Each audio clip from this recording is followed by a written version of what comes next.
Welcome to another installment of the Yakima Symphony Orchestra's Stories from Home, a series of interviews presented by Valley Mall and available at ysomusic.org.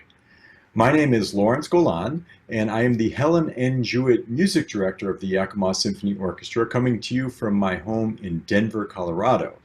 Today, I'm chatting with our principal violist, Brian Hillyard, who is coming to us from his home in Seattle. Is it downtown Seattle or? I'm in Redmond, actually, Redmond? just east Okay. of Seattle. Yeah, Okay, great. Well, how are you holding up?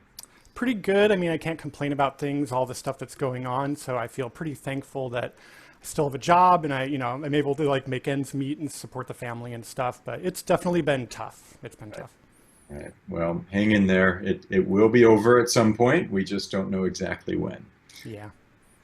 So how long have you been playing with the Yakima Symphony Orchestra? So I was thinking about it. It's actually been since 1999 was my first season. 99, 2000 was my first season there. So how Actually many? sitting in the back of the section. I was sitting very in the very back. And then I've been principal since I think 2003. Okay, so have you added up how many years all that is? I mean, it'd be 21-ish, I guess. I think this is the end of the 20th season. Yeah, because it's 2000, so that's, yeah, 20 years. Well, you've had quite a tenure so far. That's great. So in that 20 or 21 year period, is there one concert that stands out as the most memorable? Okay, I mean, there's probably a bunch, actually. There's been a lot of amazing concerts, but I'm going to do a cop out here and say my favorite was, I think it was fall of 2012 when I did the Mozart Symphony Concertante with the principal second violin, Ken Wright. And that was just an amazing experience to do. And originally that concert was scheduled to be at the Seasons, a much smaller audience. And then it got moved to the Capitol Theater, a much larger audience. So that put the pressure on a little bit. But it's such an amazing piece of music. And it's not something that would be, something that a typical violist would just do within the repertoire unless they are performing it with someone. So I was really grateful to have that opportunity to do that. Yeah. If I recall, that concert was called Amadeus, music from the motion picture. And so that piece was contained in the movie Amadeus, as well as some other great pieces by Mozart. Hmm. And yeah, that was a memorable concert, wasn't it? Yeah, that was really good. Yeah. Okay, so looking ahead to next season, does anything stand out as being the most exciting, what you're looking forward to the most? Well, Mahler, of course, that's going to be a beast, and that's Mahler going to be 5. amazing. Yeah. Yeah. Yeah. But also the Brandenburg is actually what I'm looking forward to, the All Brandenburg concert, because what I find interesting is when you're playing, playing something Bach compared to Brahms, compared to other, it's such a different playing style. And yes, we're good at adjusting and doing different, but it'll be nice to do like an all Bach concert like that. And I don't know, I just think it'll be really cool to be able to do that and do all of those works. And there's so many amazing viola soloistic parts and stuff within that that I think that'll be really fun. Yeah, and for that concert, we're celebrating the 300th anniversary of the composition of the famous six Brandenburg concertos. So Yeah. it's not very often that an audience is going to be treated to all six in one evening. I mean, it has been done, but it doesn't happen every day. But so, yeah, that'd be a great one to look forward to. And another one, I mean, I do want to just give the plug for the Joshua Bell concert Oh, as well. And tying that back in, when I did the Mozart Sinfonia Concertante, that's an E flat, I think. And I've been playing under you conducting for a while, even at that point. But I was looking at YouTube videos of you conducting soloists. And one of the first videos I stumbled upon was you conducting Joshua Bell. I forget which group it was with, but I watched that video a number of times, how you communicated and stuff like that.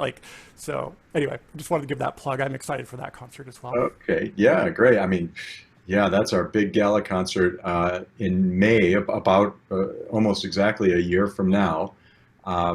Joshua Bell playing the Bruch Violin Concerto and Nigun from Balshem Suite by Ernest Bloch. And then, just for good measure, the orchestra will play a little ditty called Beethoven Symphony Number 5. Ooh, never Yeah, heard of it. right. Yeah, actually, that's a huge viola piece. Not viola solo, but for the section viola and section cello, That piece is on every single audition Second that movement. Yep. has ever been played. Yeah, yeah, that's great. Um, so, we all know about your wonderful viola playing. Is there some interesting fact about you, some surprising fact that you might want to share with our audience that they might not already know? Sure. So one thing maybe a lot of people don't know is, a lot of the members of the orchestra have day jobs as well. A lot of them are teachers, whether it be private teaching or in public schools or colleges, universities, and stuff like that. But other people have other jobs. And so after I attended Central Washington University and then lived in South America for a year, I actually got an IT job, and which turned into working for a local software company called Microsoft. Maybe you've heard of it. And so that's what I actually do during the day.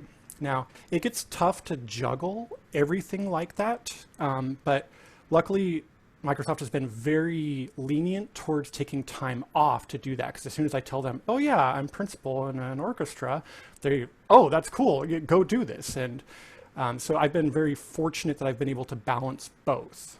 And I do end up with the question a lot of times, well, how do you juggle it all? And all I say is it's time prioritization. Everyone has the same amount of time in their day. It's how you choose to spend that time. And I always ask the person this question. How much time, like be honest, how much time per week do you spend watching TV? Yes, that's a leisurely activity, but now turn that TV off and do something else, and you would actually have time to get your practice in. Yeah. Yeah, well, that's great. And, to clarify, absolutely, everyone in the orchestra has things besides the Yakima Symphony Orchestra, but most of them are still within the realm of music. So when you were talking about public school teachers, they're public school music teachers, Correct. or private music teachers, or they play with other orchestras as well in the area. And I believe there are only a couple of you, I can think of two, that have jobs outside of music during the day. So, it is these days that's pretty rare that somebody's juggling both things, something completely outside of music and music. So. Yeah, well, to continue on that, it's like everyone is defined by their career. And you know what? When it comes to me, I don't like being Brian the tech guy or something. To me, music has been, I started violin at 5 years old. Like music has always been such a strong part of my life.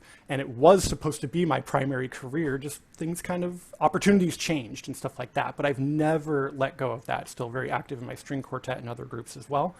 So I guess the plug is out there of music can be a part of your life no matter to what extent. And it's all just, again, how you prioritize that within it. Well, it really sounds like you have the best of both worlds. I mean, you are playing music professionally and having that fulfillment, and at the same time, you have a really good day job that supports your family quite well. So, Yes. that sounds great. Okay, well, speaking of playing music, would you like to play something for us? Yes. Okay. So I told you I had a little surprise for you. So, this is one thing, and I would say it's one thing that we're all stuck at home and we're doing stuff, and it's one thing to just play by yourself and stuff, but you're missing so much, when you're trying to just play all by yourself. Like that's what's so amazing about playing in an orchestra and having all of those things come together. It's just an amazing feeling being on stage and being part of that. And so I was going to play something. This is actually, I think it's called Der Koniger. I don't even know how to pronounce it correctly. It was on some CD that I had of a klezmer group. And I actually haven't heard this for about 17 years. I have no idea where that CD is. And anyway, but I was like, it won't make sense if I just play the melody. But all these people have been doing these videos, right, where they have all the different boxes and they're playing themselves. So I was like, So I'm going to do a quick intro to that, and that actually, I'll do a follow-up here where I'll actually do a full video like that. But for now, what I did is I recorded just one part of it, and I'm going to actually play it back as I then play the melody on top of it. And this will just be the opening stanza. And one thing I wanted to share as well. Now, typically, as a violist, we play an alto clef. But sometimes you show up to a gig and you're told to play treble clef, or treble clef octave lower, or bass clef an octave higher, or sometimes tenor clef. Or the weirdest one I ever had was accordion. So with an accordion, the left hand would do, you have all the black buttons on the left hand, and you end up with like a boom and then a chuck. And you'd press two different buttons. So one button would play two notes to get the boom chuck.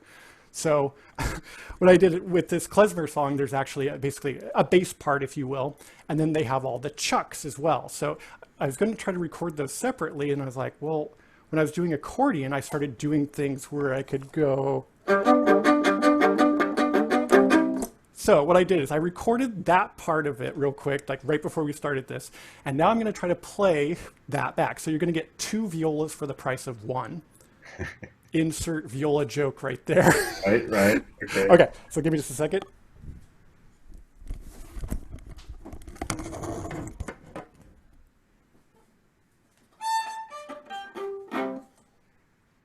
Okay, let's hope this works.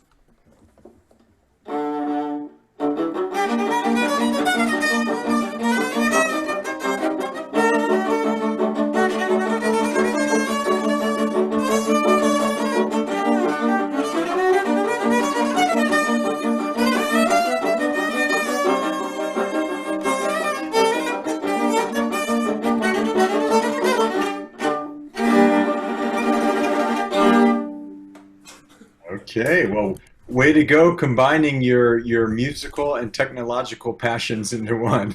Yeah. Figure then you get the full effect. So there are some other parts to that. I'll work on a full video of that later, but Sure. there's a sneak peek.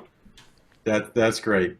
Brian Hillyard, principal violist of the Yakima Symphony Orchestra. Thank you so much for joining me today, and I hope to be playing and performing with you live and in person as soon as possible. Let's hope so. Let's hope so. Stay safe. Yeah.